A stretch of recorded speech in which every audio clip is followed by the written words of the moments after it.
Quando nós tratamos do Ministério Público Resolutivo, isso não é nada mais do que defender a implementação de práticas e de mecanismos para tornar efetiva a atuação do Ministério Público de defesa do regime jurídico, da ordem democrática, dos interesses sociais, dos interesses individuais e disponíveis. Então, a primeira pergunta que fica é de que forma nós podemos atuar efetivamente para resolver de forma definitiva os problemas, as controvérsias que estão atreladas à atribuição constitucional do Ministério Público para a resolução efetiva desses problemas, concretizando os direitos fundamentais que estão previstos na Carta Constitucional.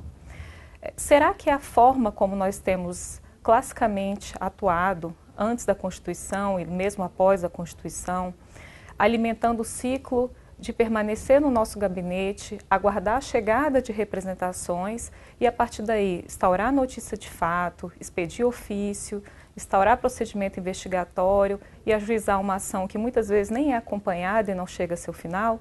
Será que essa é a única maneira que o Ministério Público tem para agir? E se essa maneira tem sido efetiva ou não para a defesa dos direitos fundamentais? É preciso atuar de forma estratégica para conseguir atingir o plano que o Constituinte traçou para a sociedade brasileira e para o Ministério Público. É por isso que o Ministério Público Resolutivo preconiza como uma das formas de atuação o trabalho a partir de um plano estratégico que se desdobra em um programa e em diversos projetos executivos. O planejamento estratégico ele já é uma realidade no Ministério Público brasileiro. A gente sabe que praticamente todas as unidades já dispõem de um plano estratégico com sua missão, visão, os valores, as metas e os indicadores. Mas o que nós temos constatado é que o planejamento estratégico ele tem uma baixa permeabilidade para os órgãos de execução. Muitas vezes ele permanece afeto à administração superior, e ele não faz parte do dia a dia dos promotores, dos procuradores e dos servidores. Ele não é vivenciado no dia a dia da sua atuação. Entretanto, é essencial que nós consigamos implementar uma cultura de atuação para resultados a partir de um planejamento para todas as áreas de atuação do Ministério Público, principalmente para o órgão de execução que está na ponta dessa atuação.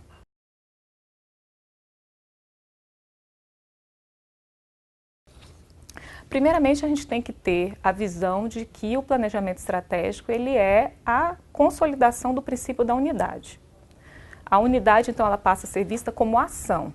Unidade é um princípio institucional que significa uma ação de todos os membros e de todos os servidores, coordenada, integrada e disseminada, dirigida a atingir as metas traçadas pela instituição. E de que forma são traçadas essas metas? O planejamento estratégico, obviamente, ele deve ser democraticamente construído, com a participação de todos os membros, de todos os servidores e com a participação da sociedade organizada, para que, a partir dessa escuta ativa da sociedade, nós consigamos traçar as metas e objetivos esperados por essa comunidade que nós devemos atender. A partir desse planejamento estratégico construído democraticamente, nós temos a definição de certos objetivos estratégicos, mas que estão ainda de forma muito abstrata previstos no plano, porque ele é um plano geral para toda a instituição. E o que se pode fazer para que o planejamento contribua para a atuação resolutiva de todos os membros e dos servidores da instituição? Que sejam elaborados planos de ação para uma promotoria específica ou para grupos de promotoria que dispõem das mesmas atribuições, de forma a dar mais concretude a esses objetivos que estão traçados no planejamento estratégico.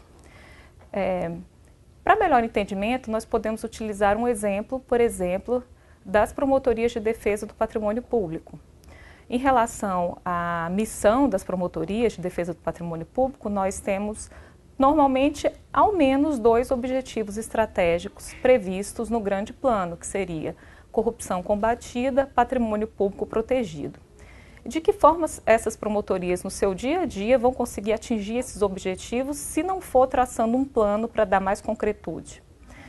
Para atingir a corrupção combatida, o patrimônio público protegido, nós podemos pensar ao menos em 3 grandes vértices para combater a corrupção, que seria o primeiro dele o repressivo, o responsabilizatório, que é o ordinariamente, após a ocorrência do ilícito, as promotorias atuam investigando e responsabilizando os responsáveis pelo dano ao patrimônio público. E nós temos outros 2 vértices que seriam preventivos, um relativo ao fortalecimento do controle social e um relativo à formação de uma cultura ética, que nós chamamos de prevenção primária à corrupção. Então, nesse exemplo, de que forma nós poderíamos estruturar um plano de ação para essas promotorias a partir desses 3 vértices? No primeiro deles, que é o fiscalizatório, repressivo, responsabilizador, uma das primeiras ações possíveis desse plano seria fazer uma avaliação de todo o acervo que existe na promotoria a fim de identificar os casos mais complexos e que têm maior repercussão do dano ao patrimônio público. Isso parece uma coisa simples, mas muitas vezes não é feita porque um volume de representações é muito grande, que acabam gerando um volume de procedimentos muito grande e que acabam todos girando sem chegar a uma finalidade célere na defesa do patrimônio público. A partir da definição dos casos mais complexos e relevantes, seria traçada uma estratégia de atuação, inclusive conjunta entre os membros que atuam na defesa do patrimônio público, para priorizar os casos que têm uma maior gravidade ao direito protegido. Essa atuação ela ainda é reativa, porque ela depende da chegada de notícias de fato ao Ministério Público. Mas dentro desse viés fiscalizatório é possível traçar uma outra atividade dentro desse plano estratégico de efetividade no combate à corrupção, que é uma pesquisa da realidade social, a fim de identificar quais são aqueles casos que não chegaram ao Ministério Público, mas que precisariam ter chegado, porque são casos de grandes contratações, que existem indícios de desvio de recursos públicos e que o Ministério Público deveria agir proativamente, instaurando de ofício essas representações. Então, essas são 2 ações que poderiam estar previstas no plano de ação das promotorias, que direcionam uma maior efetividade da atuação fiscalizatória repressiva do Ministério Público.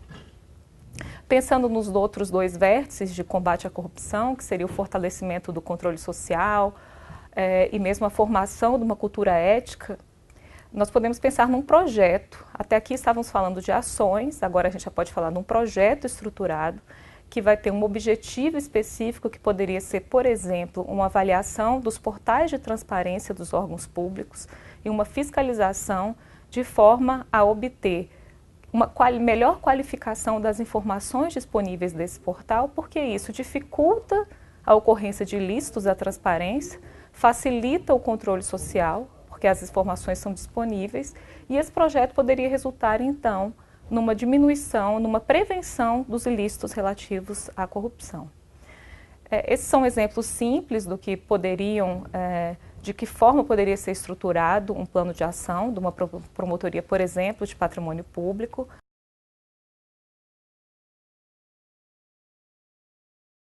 As áreas de planejamento estratégico do Ministério Público estão à disposição para auxiliar os membros na elaboração do seu plano de ação. É preciso ter em mente alguns cuidados antes de iniciar a elaboração desses planos. O primeiro dele é sempre partir de uma escuta social para, a partir de uma pesquisa da realidade social, definir quais são as prioridades para aquela comunidade que nós atendemos. Isso pode ser feito por diversos mecanismos, como audiências públicas ou mesmo outros mecanismos mais informais, como reuniões, debates, também a partir da consulta ao que tem chegado às ouvidorias, que são grandes parceiros nessa relação do Ministério Público com a sociedade. A partir dessa pesquisa da realidade social, é possível definir democraticamente também, em conjunto com os demais colegas da área de atribuição e com os servidores, alguns objetivos mais específicos do que aqueles que estão previstos no mapa macro de planejamento estratégico. O objetivo, ele diferencia da meta porque ele tem um caráter mais qualitativo, é aquilo que nós pretendemos obter a partir da nossa atuação. A meta, ela já vai ser uma tradução quantitativa do objetivo, porque ela precisa ser medida. Então, a meta seria onde nós queremos chegar em termos quantitativos, mas para isso nós precisamos definir a nossa linha de base. A linha de base é onde nós estamos agora, a meta vai dizer onde nós queremos chegar e o indicador vai medir essa distância percorrida entre a linha de base e a meta. Esse indicador, sempre que possível, deve ser indicador de resultado. Nós temos ordinariamente os indicadores de esforço, que dizem muito porque revelam a quantidade de esforço feito pela instituição para atingir aquele objetivo, como o número de reuniões, quantidade de ações ajuizadas, número de procedimentos instaurados. Só que esse indicador de esforço precisa vir acompanhado de um indicador de resultado que vai demonstrar se foi atingido esse objetivo ou não. Além de tudo, é importante ter um envolvimento desde o início da equipe que vai tocar esse projeto, que dificilmente o Ministério Público, o membro, vai realizar isso sozinho. Além dos membros e dos servidores, é possível estabelecer parcerias e envolver todos os interessados para conseguir atingir os objetivos do plano. Nós temos já alguns normativos em vigor que podem auxiliar e direcionar a atuação por meio de planos, programas e projetos. A Resolução 147 de 2016 do CNMP, que trata do planejamento estratégico. A Recomendação 54 de 2017, que trata da atuação resolutiva e que preconiza a atuação por meio de projetos. E também a Carta de Brasília, que é um acordo de resultados entre as corregedorias do Ministério Público e a Corregedoria Nacional, com diretrizes e princípios orientadores para a atuação resolutiva, que entre as suas diretrizes está a atuação atrelada ao planejamento estratégico. E essa parceria com as corregedorias é essencial, porque nós sabemos que a atuação por projetos muitas vezes demanda mais tempo do membro do que o simples ajuizamento de uma ação. Então, é preciso que a corregedoria seja uma parceira para estimular a prática da atuação por meio de projetos. E, por fim, é bom a gente relembrar que o planejamento estratégico maior não fomos nós que estabelecemos, foi o próprio Constituinte que definiu as metas. As metas do Ministério Público estão previstas na Constituição e, dessa forma, a atuação atrelada ao planejamento estratégico, ela se revela como um dever constitucional dos membros e dos servidores, inclusive em respeito ao princípio da eficiência, considerando que nós temos escassez de recursos e temos que fazer escolhas, direcionar essas escolhas para os temas prioritários e alocar esses recursos de modo a obter a maior proteção possível aos interesses sociais que devem ser defendidos pelo Ministério Público.